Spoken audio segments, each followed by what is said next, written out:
Angelo Negri est né le 10 septembre 1879 à Novare, dans le nord de l'Italie. Lorsqu'il décide d'émigrer pour la France, c'est à Alvar qu'il vient s'installer. Il y est rejoint par sa femme, Felicita, en 1907. Angelo garde sa nationalité italienne, mais la France devient sa patrie d'adoption. Dès le 3 août 1914, alors que l'Italie n'est pas encore en guerre, il décide de s'engager volontairement. Il est affecté au 4e régiment de marche du 1er régiment étranger à Montélimar, dans la 8e compagnie. Il y retrouve de nombreux Italiens qui, comme lui, ont choisi la France.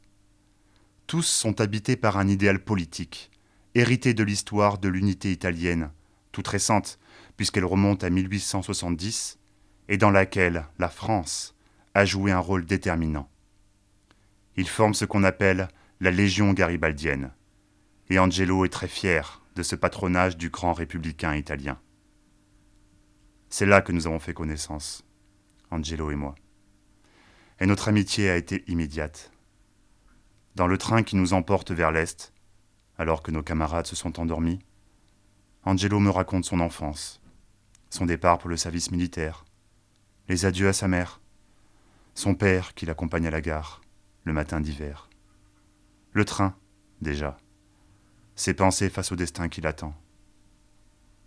Il n'imaginait pas alors, me dit-il, qu'il aurait un tel rendez-vous avec la guerre. Dès notre arrivée, nous prenons position dans l'Argonne. C'est là que l'hiver nous saisit. Nous sommes englués dans une terre d'argile très humide, dans une forêt d'arbres séculaires et parmi des taillis touffus. Les tranchées se remplissent d'eau et il faut sans cesse les vider.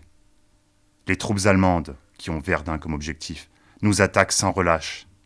Nous leur tenons tête, avec le même acharnement, et plus d'une fois nous les enfonçons. Angelo et moi formons une paire inséparable, toujours côte à côte, l'un veillant sur l'autre.